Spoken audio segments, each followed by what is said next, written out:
ಶಾಸಕರು ಗೆದ್ದು ಬಿಡ್ತಾರೆ, 5 ವರ್ಷಕ್ಕೊಂದ್ಸಲ ಎಲೆಕ್ಷನ್ನು ಮತ್ತು ಕಾಣಿಸ್ಕೊಳ್ಳಲ್ಲ ಅನ್ನೋ ಮಾತಿದೆ. ಆದರೆ ಅದಕ್ಕೆ ವಿರುದ್ಧವಾಗಿ ಗಣೇಶ್ ಪ್ರಸಾದ್ ಕೆಲಸ ಮಾಡ್ತಿದ್ದಾರೆ ಅಂತ ತುಂಬ ಜನ ಮಾತಾಡ್ತಾರೆ. ವರ್ಷದ ಲೆಕ್ಕ ತಗೊಂಡ್ರೆ 24 ಮುಗಿಯಕ್ಕೆ ಬಂದೋಯ್ತು, 28 ದೂರ ಇಲ್ಲ. ಈ ಕಳೆದ 1.5 ವರ್ಷದ ಕೆಲಸದ ಬಗ್ಗೆ ಜನ ಏನು ಹೇಳ್ತಾರೆ, ಜೊತೆಗೆ ಗುಂಡ್ಲುಪೇಟೆ ಕ್ಷೇತ್ರದ ಮತದಾರರು ಬಯಸೋದೇನು, ಅವ್ರನ್ನೇ ಕೇಳೋಣ. ಸರ್ ನಮಸ್ತೆ, ನಿಮ್ಮ ಹೆಸರು? ನನ್ನ ಹೆಸರು ಶೈಲಕುಮಾರ್ ಎಂ ಅಂತ ಸರ್. ಹಂಗಾರೆ ಕರುನಾಡಿನ ಜ್ವಲಂತ ಸಮಸ್ಯೆಗಳು, ಗುಂಡ್ಲುಪೇಟೆ ಸಮಸ್ಯೆಗಳು ನಿಮಗೆ ಗೊತ್ತಿರುತ್ತೆ. ಏನಾಗಬೇಕು ನಿಮ್ಮ ಪ್ರಕಾರ? ಸರ್, ಕರುನಾಡಿನ ಸಮಸ್ಯೆಯಲ್ಲಿ ಗುಂಡ್ಲುಪೇಟೆಗೆ ವಿಶೇಷ ಅಂದರೆ ಇದು ದಕ್ಷಿಣದ ತುದಿ ಸರ್, 2 ರಾಜ್ಯಗಳ ಗಡಿ. ಮತ್ತು ನಾವು ಕೃಷಿಯನ್ನೇ ನಂಬಿದಂತಹ ಜನ. ನಾವು ಕೃಷಿ ಬಿಟ್ಟು ನಮಗೆ ಬೇರೆ ತರಹದ್ದೇನಾದರೂ ಇದೆಯಾ ಅಂತ ಹೇಳಿದ್ರೆ ಇಲ್ಲ ಸರ್.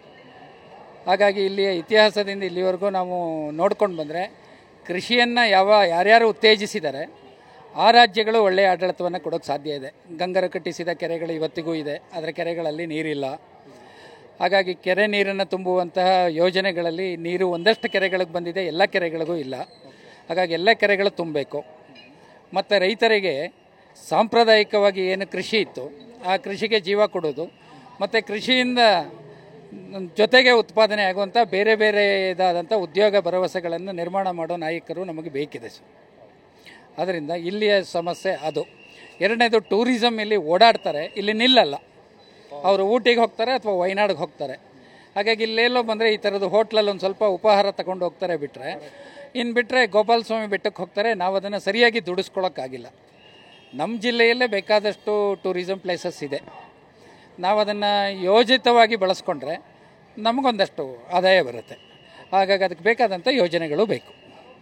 2023ರ ಚುನಾವಣೆ ಜೊತೆಗೆ 17ರ ಬೈ ಎಲೆಕ್ಷನ್ ಸೇರಿದಂಗೆ ಗುಂಡ್ಲುಪೇಟೆ ವಿಧಾನಸಭಾ ಕ್ಷೇತ್ರ 16 ಚುನಾವಣೆಗಳನ್ನ ನೋಡಿದೆ. ನಾಗರತ್ನ ಅವರು 7 ಬಾರಿ ಗೆದ್ದರು, ಮಹಾದೇವ್ ಪ್ರಸಾದ್ ಅವರು 5 ಬಾರಿ ಗೆದ್ದರು, ಗೀತಾ ಮಹಾದೇವ್ ಪ್ರಸಾದ್ ಅವರು 1 ಸಲ ಗೆದ್ದರು ಬೈ ಎಲೆಕ್ಷನ್ನು. ಆ ನಂತರದಲ್ಲಿ ನಿರಂಜನ್ ಗೆದ್ದರು, ಇದೀಗ ಗಣೇಶ್ ಪ್ರಸಾದ್. 16 ಚುನಾವಣೆಯಲ್ಲಿ ನೀವು ನೋಡ್ದಂಗೆ ನಿಮ್ಮ ಅನುಭವದಲ್ಲಿ ಕ್ಷೇತ್ರ ಅಭಿವೃದ್ಧಿ ಕಾಣ್ತಿದೆಯಾ? ಜನಪ್ರತಿನಿಧರು ನ್ಯಾಯ ಒದಗಿಸ್ತಿದ್ದಾರಾ? ಸರ್, ನಮ್ಮ ನಾಗರತ್ನಮ್ಮನವ್ರ ಕಾಲದಿಂದ ತೆಗೆದುಕೊಂಡ್ರೆ ನಮ್ಮ ಶಾಸಕರುಗಳು ಚೆನ್ನಾಗಿ ಕೆಲಸ ಮಾಡಿದ್ದಾರೆ ಸರ್. ಇಲ್ಲಿ ನಾವು ಆಪಾದನೆ ಮಾಡೋದೇನಿಲ್ಲ. ಆ ಕಾಲದ ಅನುದಾನ, ಆ ಕಾಲದ ನೀಡು ಅದೇನಿತ್ತು ಹಾಗೆ. ಈಗ ಮಹಾದೇವ್ ಪ್ರಸಾದ್ ಅವರು ಬಂದಾಗ ಏನು ಸಮಾಜವಾದಿ ಚಿಂತನೆಗಳು ಇಲ್ಲಿ ಬಂದವು. ಹಾಗಾಗಿ ಅಭಿವೃದ್ಧಿಗೆ ಬೇರೆ ಕಾನ್ಸೆಪ್ಟ್ ಬಂತು. ಶಿಕ್ಷಣದಲ್ಲಿ ಬಹಳ ದೊಡ್ಡದಾದಂತಹ ಕೆಲಸಗಳನ್ನು ಮಾಡಿದ್ರು. GTTCಯನ್ನು ತಗೊಂಡು ಬಂದರು, ಒಳ್ಳೆ ಡಿಗ್ರಿ ಕಾಲೇಜ್ಗಳನ್ನು ತಗೊಂಡು ಬಂದರು. ಮತ್ತು ವೆಟನರಿಗೆ ಸಂಬಂಧಪಟ್ಟಂಥ ಬರಗಿಯ ಹಾಸ್ಪಿಟ್ಲು ತಂದರು, ಕ್ರೀಡಾಂಗಣವನ್ನು ತಂದರು. ಹಾಗಾಗಿ ಶಿಕ್ಷಣಕ್ಕೆ ಸ್ವಲ್ಪ ಒತ್ತನ್ನು ಕೊಡ್ತಾ ಯುವಕರನ್ನ ಉತ್ತೇಜಿಸೋದು ಮತ್ತು ಹೊಸ ನೀರು ಅಂದರೆ ಆವತ್ತಿನ ಆಲೋಚನೆಗಳನ್ನು ಅವರು ಇಂಪ್ಲಿಮೆಂಟ್ ಮಾಡಿದ್ರು. ಅದರ ನಂತರ ಒಂದು ಉಪಚುನಾವಣೆ ದುರ್ವಿಧಿ ಅವರು ಇರಬೇಕಿತ್ತು. ಯಾಕೆ ಅಂತ ಹೇಳಿದ್ರೆ ಜನ ಕೆಲಸ ಮಾಡದೆ ಇಲ್ಲಿ ಆಯ್ಕೆ ಮಾಡಲ್ಲ. ಗುಂಡ್ಲುಪೇಟೆದ ಒಂದು ಸ್ವಭಾವ ಇದೆ ಸರ್.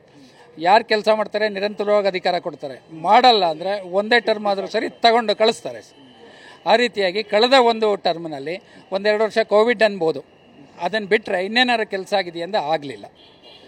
ಸುಮ್ಮನೆ ಬಣ್ಣದ ಮಾತುಗಳನ್ನು ಆಡ್ತಾ ಕೆಲಸಗಳನ್ನು ಅವರು ತೋರಿಸುವಂಥ ಕೆಲಸ ಯಾವುದಿಲ್ಲ.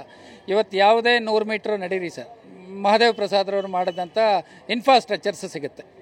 ಇನ್ಫ್ರಾಸ್ಟ್ರಕ್ಚರ್ ಸಿಕ್ಕಿದ ಮೇಲೆ ಸರ್ಕಾರ ಅಲ್ಲಿಗೆ ಅನುದಾನ ಹಾಕಲೇಬೇಕಲ್ಲ. ಹಾಗಾಗಿ ಆ ಥರದ್ದು ಯಾವುದೇ ಇನ್ಫ್ರಾಸ್ಟ್ರಕ್ಚರ್ ನಮಗೆ ಕಳೆದ ಅವಧಿಯಲ್ಲಿ ಆಗಲಿಲ್ಲ. ಅದರ ಬದಲಿಗೆ ಒಂಥರ ಬೇರೆದೇ ರೀತಿಯ ಒಂದು ಇಲ್ಲಿಯ ಕಲ್ಚರ್ ಅಂತಾರಲ್ಲ, ಇಲ್ಲಿ ಸಂಸ್ಕೃತಿಯನ್ನು ಮೀರಿದ ನಡತೆಗಳನ್ನು ಕಂಡದ್ರಿಂದ ಮನೇಲಿದ್ದ ಗಣೇಶ್ ಪ್ರಸಾದ್ ಅವ್ರನ್ನ ಕರ್ಕೊಂಡು ಬಂದರು ಜನಗಳು. ಅವರು 39 ವರ್ಷದ ತರುಣ, ಅವ್ರು ಸುಮ್ಮನೆ ಓಡಾಡಿದ್ರು. ಅವ್ರಿಗಿದ್ದದ್ದು ಸಜ್ಜನಿಕೆ ಮತ್ತು ಸಹಕಾರ ಕೊಡೋದು, ಯಾರಿಗೂ ನೋವು ಅಂದರೆ ಸ್ಪಂದಿಸೋದು, ಈ ರೀತಿಯ ಗುಣಗಳಿಂದ ಜನಗಳ ಮನಸ್ಸಿನೊಳಗಡೆ ಬಂದರು. ಯಾಕೆ ಇವ್ರಿಗೆ ಅಧಿಕಾರ ಕೊಡಬಾರ್ದು? ಇದು ಜನತೆ ಮಾಡಿದಂಥ ಒಂದು ತೀರ್ಮಾನ. ಹಾಗಾಗಿ ಇದು ಆಯ್ಕೆ ಮಾಡಿದ್ದಾರೆ, ಪ್ರಾಯೋಗಿಕವಾಗಿ ಕೊಟ್ಟಿದ್ದಾರೆ.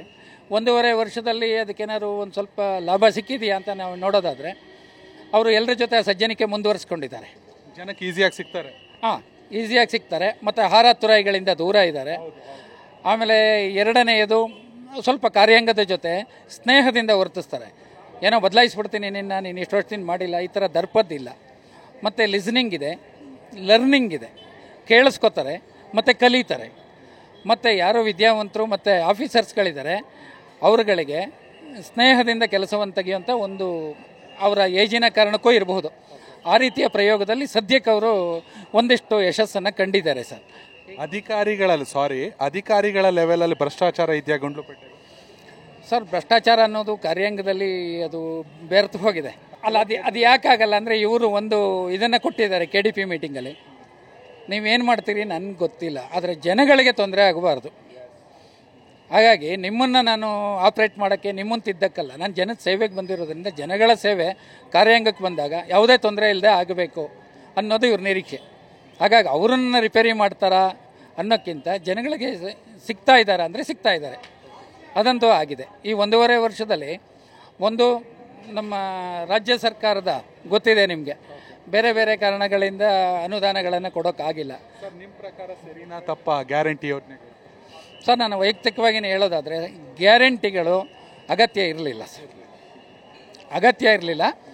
ಆದರೆ ಗ್ಯಾರಂಟಿಗಳನ್ನು ಜನಕಲ್ಯಾಣವಾಗಿ ತೆಗೆದುಕೊಂಡ್ರೆ ಜನಗಳೇ ಹೇಳೋ ಒಪಿನಿಯನ್ಗೆ ನನ್ನ ಸಹಮತ ಇದೆ. ಮಕ್ಕಳಿಗೆ, ವೃದ್ಧರಿಗೆ ಈ ರೀತಿಯ ಒಂದು ಪ್ಲ್ಯಾನಿಂಗ್ ಇಲ್ಲದೆ ಸುಮ್ಮನೆ ಏನೋ ಕೊಟ್ಟಿದ್ದಾರೆ ಅಂತ ನಮ್ಮ ಭಾವನೆ ಸರ್. ಇದನ್ನು ಸಮರ್ಥಿಸ್ಕೊಳ್ಳೋರು ಏನು ಬೇಕಾದ್ರೂ ಹೇಳ್ಬೋದು. ಇದರಿಂದ ಎಕಾನಮಿ ಇಂಪ್ರೂವ್ ಆಗೋದಕ್ಕಿಂತ ಜನಗಳು ತೊಂದರೆಯನ್ನು ಅನುಭವಿಸುವಂಥ ಫೀಲಿಂಗನ್ನು ನಾವು ಕಾಣ್ತಾ ಇದ್ದೀವಿ. ಅಂದರೆ ಅನುದಾನದ ಕೊರತೆ ಕಾಡ್ತಾ ಇದೆ ಗ್ಯಾರಂಟಿಯಿಂದ? ಹೌದು ಸರ್, ಇದು ಅಭಿವೃದ್ಧಿಗೆ ಮಾರಕ. ಖಂಡಿತ ಸರ್. ನಮಗೆ ತುಂಬ ಕೆಲಸಗಳಾಗಬೇಕಾಗಿದೆ, ಅದಕ್ಕೆ ಸರ್ಕಾರನೇ ದುಡ್ಡು ಕೊಡಬೇಕು. ಸರ್ಕಾರಕ್ಕೆ ಆದಾಯ ಎಲ್ಲಿದೆ? ಅದರ ಮೇಜರನ್ನು ಈ ಥರ ನಾವು ದಾನ ಮಾಡ್ತಾ ಹೋದರೆ ನಾವು ಹೇಗೆ ಮುಂದೆ ತಗೊಂಡು ಹೋಗೋದು? ಈ ರೀತಿಯಲ್ಲಿ ನಮ್ಮದು ಒಪಿನಿಯನ್ ಇದೆ ಸರ್. 1 ವರ್ಷ ಮುಗೀತು, ಅದರಲ್ಲಿ ಆಲ್ಮೋಸ್ಟ್ 4 ತಿಂಗಳು ಲೋಕಸಭೆಗೆ ಅಂತಲೇ ನೋಟಿಫಿಕೇಶನು, ಯಾವುದೇ ಕೆಲಸಗಳಾಗಿಲ್ಲ. ಜೊತೆಗೆ ಈಗ ಸರ್ಕಾರದ ವಿರುದ್ಧ ಹಗರಣಗಳ ಆರೋಪ, CM ರಾಜೀನಾಮೆ ಕೊಡಬೇಕು. ನಿಮ್ಮ ಪ್ರಕಾರ ಈ ಸರ್ಕಾರಕ್ಕೆ ಎಷ್ಟು ಮಾರ್ಕ್ಸ್ ಕೊಡ್ತೀರಾ ಸರ್ 10ರಲ್ಲಿ? ಸರ್, ಅದು 1 ವರ್ಷಗಳು ಅವರು ಲೋಕಸಭೆಗೆ ತಯಾರಿ ನಡೆಸಿದ್ದಾರೆ. ಮುನ್ ಪೀರಿಯಡಲ್ಲಿ ಲೋಕಸಭೆಗೆ ತಯಾರಿ ನಡೆಸಿದ್ದಾರೆ. ಹಾಗಾಗಿ ಆ ಪೀರಿಯಡಲ್ಲಿ ನಾನೇನು ಮಾರ್ಕ್ ಕೊಡಲ್ಲ ಸರ್. ಈಗ ಸರಿ ಹೋಗುತ್ತೆ ಅಂತ ಹೇಳಿದ್ರೆ ಇವರು ಒಳ ಜಗಳಗಳಲ್ಲಿ ನಿಂತಿದ್ದಾರೆ. ಹಾಗಾಗಿ ನಾನು ಜನಸಾಮಾನ್ಯರ ಪ್ರತಿನಿಧಿಯಾಗಿ ನಮ್ಮ ನಿರೀಕ್ಷೆಗಳಿಗಿಂತ ನಮಗೊಂದು ಸ್ವಲ್ಪ ಬೇಸರವನ್ನು ಹುಟ್ಟಿಸ್ತಾ ಇದೆ ಸರ್. ಅವರು ತಮ್ಮ ವೈಯಕ್ತಿಕವಾದದ್ದೇನೇ ಇದ್ದರೂ ಮುಚ್ಚಿಟ್ಟುಕೊಂಡು ರಾಜ್ಯ 135 ಸೀಟ್ ಕೊಟ್ಟಿರೋದ್ರಿಂದ ಅವರು ಹೆಚ್ಚು ಕೆಲಸವನ್ನು ಮಾಡಬೇಕು ಅನ್ನೋದು ನಮ್ಮ ಅಪೇಕ್ಷೆ ಸರ್. ಹಿರಿಯರಾಗಿ, ಮಾರ್ಗದರ್ಶರಾಗಿ ನಿಮ್ಮ ಮಾತು ಕೇಳಿದ್ರೆ ಸಾಕಷ್ಟು ಅನುಭವ ಇದೆ. ಗಣೇಶ್ ಪ್ರಸಾದ್ ಅವ್ರಿಗೆ ಏನು ಕಿವಿ ಮಾತು ಹೇಳ್ತೀವಿ? ಗಣೇಶ್ ಪ್ರಸಾದ್ ಅವರು ಈಗೇನು ನಡ್ಕೊಂಡು ಬಂದಿದ್ದಾರೆ, ಹೀಗೇ ನಡ್ಕೊಂಡು ಹೋದರೆ ಅವರು ಖಂಡಿತವಾಗಿ ಒಬ್ಬ ಯಶಸ್ವಿ ನಾಯಕರಾಗ್ತಾರೆ. ನಮ್ಮ ಭಾಗದಿಂದ ಏನು ಹೇಳ್ತಾರೆ, ಇಲ್ಲಿ ನಾನು ಅವ್ರನ್ನ ಹೊಗಳ್ತಿಲ್ಲ, ನಾನು ಅವ್ರನ್ನ ಹೇಳೋದಾದರೆ ಅವರು ನನ್ನ ಹತ್ತಿರದಿಂದ ಗಮನಿಸಿದ್ದೀನಿ. ಕಲಿಕೆಯನ್ನು ಹೀಗೆ ಇಟ್ಕೊಂಡು ಎಲ್ಲರಿಗೆ ಅವಕಾಶಗಳನ್ನು ಕೊಟ್ಕೊಂಡು ಅವರು ಸಲಹೆಗಳು ತಗೋತಾರೆ ಸಮಾಜದಿಂದ. ಎಷ್ಟೋ ಯೋಜನೆಗಳಿಗೆ ನನಗೆ ಸಲಹೆ ಕೇಳಿದ್ದಾರೆ, ಇದು ಹಿಂಗೆ ಬರ್ತಾ ಇದೆ, ಅದನ್ನು ಏನು ಮಾಡೋದು ಅಂತ ನಾವು ಕೇಳಿದ್ದನ್ನು ಅವ್ರು ಇಂಪ್ಲಿಮೆಂಟ್ ಮಾಡೋ ಯತ್ನ ಮಾಡ್ತಾರೆ. ಹಾಗಾಗಿ ಜನರ ಸಹಭಾಗಿತ್ವದಲ್ಲಿ ಹೋಗಬೇಕು ಅನ್ನೋಂಥ ಯಾವುದೇ ವ್ಯಕ್ತಿ ಅವನು ಯಶಸ್ವಿ ಆಗ್ತಾನೆ ಸರ್, ಯಶಸ್ವಿ ಆಗ್ತಾರೆ ಸರ್. ಯಾಕಂದರೆ ಖಂಡಿತವಾಗ್ಲೂ ಒಳ್ಳೆ ದಾರಿಲಿ ಸಾಕ್ತಾ ಇದ್ದಾರೆ. ಇನ್ನು ಉಳಿದಿರೋ ಅವಧಿಯಲ್ಲಿ ಉತ್ತಮ ಕೆಲಸಗಳನ್ನ ಅವರಿಂದ ನಿರೀಕ್ಷಿಸ್ಬೋದು. ಖಂಡಿತ ನಿರೀಕ್ಷಿಸ್ಬೋದು ಸರ್. ಅವರು ಜನರ ಸಹಭಾಗಿತ್ವದಲ್ಲೇ ನಾಲ್ವಡಿ ಕೃಷ್ಣರಾಜ ಒಡೆಯರ್ ಅವರು ಯಶಸ್ವಿಯಾಗಿತ್ತು. ಅವ್ರು ರಾಜರೇ ಆಗಿರ್ಬೋದು, ಜನ ಕೈ ಜೋಡಿಸಿದ್ರು. ಹಾಗಾಗಿ ಇವರು ಜನರ ಸಹಭಾಗಿತ್ವದಲ್ಲಿ ಹೋಗೋದ್ರಿಂದ ಇವರು ಫೇಲ್ ಆಗಲ್ಲ ಸರ್. ಇವರು ಮುಂದುವರಿತಾರೆ, ಜನ ಇವರನ್ನು ಬೆಂಬಲಿಸ್ಕೊಂಡು ಜೊತೆಗೆ ನಿಲ್ತಾರೆ ಸರ್. ನಿಮ್ಮಿಂದ ಪರ್ಟಿಕ್ಯುಲರ್ ಆಗಿ ಒಂದೇ ಒಂದು ಕ್ಯಾರೆಕ್ಟ್ರು ಅಥವಾ ಒಂದು ಇದನ್ನು ಬದಲಿಸ್ಕೋಬೇಕು ಅನ್ನೋಂಗಿದ್ರೆ ಯಾವ್ದನ್ನ ಸರಿ ಮಾಡ್ಕೋಬೇಕು ಗಣೇಶ್ ಪ್ರಸಾದ್ ಸರ್? ಅವರು ಬದಲಾಯಿಸ್ಕೊಳ್ಬೇಕು ಅಂದರೆ ನಾವು ನಿರೀಕ್ಷೆ ಮಾಡೋದು ಅಧಿಕಾರಿಗಳನ್ನ ಸಿಕ್ಕಾಬಿಟ್ಟೇ ಸಾಫ್ಟಾಗಿ ಹ್ಯಾಂಡ್ಲ್ ಮಾಡೋಕ್ಕೆ ಹೋಗ್ತಾರೆ. ಹಾಗಾಗಿ ಅವ್ರು ಒಂದು ಸ್ವಲ್ಪ ಗಟ್ಟಿ ಆಗಬೇಕು. ಯಾಕೆಂದರೆ ಅವ್ರಿಗೆ ಆ ಥರದ ಟ್ಯೂನಲ್ಲಿ ಬಂದ್ರೇ ಅವರು ಚಾರ್ಜ್ ಆಗೋದು ಸರ್. ಯಾಕೆಂದರೆ ಅವರು ಅದನ್ನು ಪ್ರಾಕ್ಟೀಸ್ ಮಾಡ್ಕೊಂಡ್ಬಿಟ್ಟಿದ್ದಾರೆ. ಇವರು ಹ್ಯಾಂಡ್ಲ್ ಮಾಡ್ಕೋಬೋದು ಬಿಡು ಅಂತೇಳಿ ಮುಂದೆ ಹಾಕ್ತಾರೆ. ಹಾಗಾಗಿ ವೇಗ ಸಿಗ್ತಾ ಇಲ್ಲ, ಅದನ್ನು ಅವರು ಬದಲಾಯಿಸ್ಕೋಬೇಕು ಸರ್. Thank you sir, thank you so much. Connect Karnataka, ಇದು ನಿಮ್ಮ ನೆಟ್ವರ್ಕ್.